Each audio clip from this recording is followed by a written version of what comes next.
नमस्कार, मी डॉक्टर विजयकुमार देसाई, प्रादेशिक फळ संशोधन केंद्र वेंगुर्ला येथे काजू विभागामध्ये कृषी कीटकशास्त्रज्ञ या पदावर कार्यरत आहे। मी आज आपल्याला काजूवरील ढेकण्या किडीचं बद्दल माहिती सांगणार आहे। काजूवरील ढेकण्या ही कीड अतिशय महत्त्वाची कीड आहे, जिच्यामुळे आपल्याला फार मोठ्या प्रमाणावर पालवी, मोहर आणि फळांचं सुद्धा नुकसान होतं। ही ढेकण्या कीड दिसायला डासासारखी असते आणि परंतु त्याचा पाठीमागील भाग हा तांबूस रंगाचा असतो। ढेकण्या किडीचे 3 प्रजाती आहेत। पहिली प्रजात आहे हेलोपेल्टिस अँटिनी नावाची आहे, दुसरी प्रजाती आहे हेलोपेल्टिस ब्रॅडी आणि तिसरी प्रजाती आहे हेलोपेल्टिस थिओरा। याच्यापैकी आपल्या कोकणामध्ये हेलोपेल्टिस अँटिनी नावाची जी प्रजाती आहे ती खूप मोठ्या प्रमाणावर आढळते आणि तिच्यामुळेच आपल्याला आपल्या काजू पिकाचं नुकसान होतं। पहिल्या सुरुवातीला पावसाळा संपल्यानंतर जेव्हा पालवी यायला सुरुवात होते त्यावेळी ह्या ढेकण्याचे प्रौढ असतात ते ॲक्टिव्ह होतात आणि ते ह्या कोवळ्या पानांमध्ये, पानांच्या शिरांमध्ये अंडी घालायला सुरुवात करतात। अंड्यातून आलेली पिल्लं पानातील देठातील कोवळ्या पानातील देठातील अन्नरस शोषून घेतात। आपण इथं बघाल या ठिकाणी ढेकण्या किडीचा आपल्याला प्रादुर्भाव दिसून येतोय। इथं तिथं आपली ते डासासारखी सोंड असते ती आतमध्ये खूप असतात आणि त्याच्यातून अन्नरस शोषून घेतात। बाकीच्या किडींपेक्षा याच्यामध्ये एक वेगळे म्हणजे काय आहे तर जेव्हा रस शोषणारी ते सोंड खूप असतात तेव्हा त्याच्यामध्ये एक विषारी पदार्थ आतमध्ये सोडतात, त्यामुळे ह्या सगळीकडे बारीक बारीक बारीक असे तांबूस तपके रंगाची ठिपके होतात। एक ढेकण्या कीड जवळजवळ 50-60 काही वेळेला 70-80 ठिकाणी सुद्धा छिद्र पाडू शकते आणि ही छिद्र नंतर एकत्र यायला लागली की असं सुकलेलं आपल्याला तांबूस तपके रंगाचं आपल्याला हे दिसून येतं। पहिल्या सुरुवातीला आपल्याला ही पालवीवर एक कीड येते।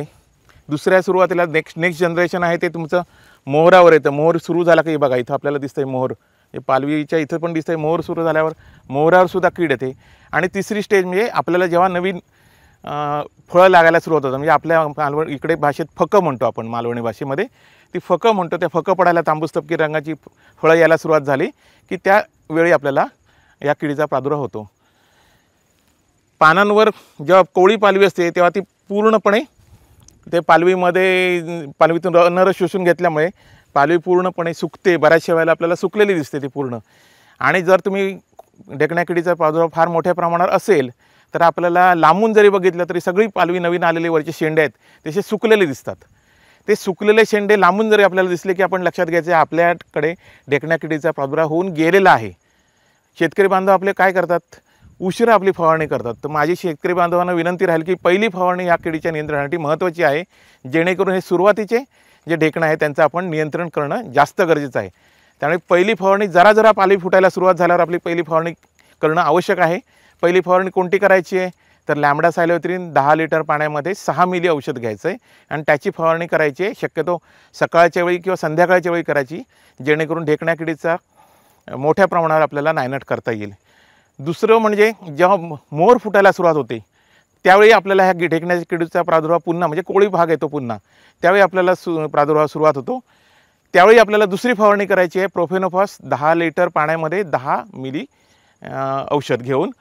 फक्त महत्त्वाचं काय आहे, जेव्हा आपल्याला मोहर यायला सुरुवात होते तेव्हा आपण फवारणी करायची। मोहर उमलून झाल्यावर आपल्याला फवारणी करायची नाही आहे, त्याच्या अगोदर आपल्याला फवारणी करणं गरजेचं आहे। तिसरी गोष्ट म्हणजे जेव्हा आपल्याला तांबूस तपकी रंगाची फळं यायला सुरुवात होतात तेव्हा आपल्याला फवारणी करायची, म्हणजे छोटी फकं असताना त्यावेळी आपण फवारणी करायची आहे। ते पुन्हा आपण लॅम्बडा सायलोथ्रिन, म्हणजे आपली पहिली लॅम्बडा सायलोथ्रिन आहे, दुसरी आहे प्रोफेनोफॉस आणि तिसरी आपल्याला पुन्हा फवारणी लॅम्बडा सायलोथ्रिन 10 लिटर पाण्यामध्ये 6 मिली औषध घेऊन करायची आहेत। शेतकरी बंधूंनो, ही कीड सगळ्यात महत्त्वाची आहे काजूमध्ये, कारण आपल्याला पालवी सगळी नाहीशी झाली की तुम्हाला फळधारणाही होणार नाही, मोहरही येणार नाही। त्यामुळे पहिली फवारणीकडे दुर्लक्ष करू नका, पहिल्या फवारणीकडेच लक्ष देणं जास्त गरजेचं आहे, जेणेकरून आपण ढेकण्यापासून नियंत्रण मिळेल। या किडीचं नुकसान कितपत होतं तर पालवीचं नुकसान जवळजवळ 25 ते 30% होतं, मोहराचं नुकसान जवळजवळ 25 ते 30% होतं आणि फळाचं नुकसान 15 ते 20% होतं। म्हणजे पालवी वाचवणं म्हणजे ढेकण्या किडीचं आपल्याला योग्य पद्धतीने नियंत्रण करणं होईल। आणि शेतकरी बंधूंना आपल्याला तिन्ही फवारण्या, आपल्याला औषधं, आपल्याला 2च औषधं आपल्याला सांगितली, आलटून पालटून वापरायचे 2च औषधं, तर त्याप्रमाणे आपण फवारणी करा, योग्य वेळी योग्य औषध योग्य प्रमाणात मारा आणि आपल्या काजूवरील ढेकण्या किडीचं नियंत्रण करा। हा व्हिडिओ आपल्याला आवडल्यास लाईक करा, सबस्क्राईब करा आणि शेअर करा. धन्यवाद.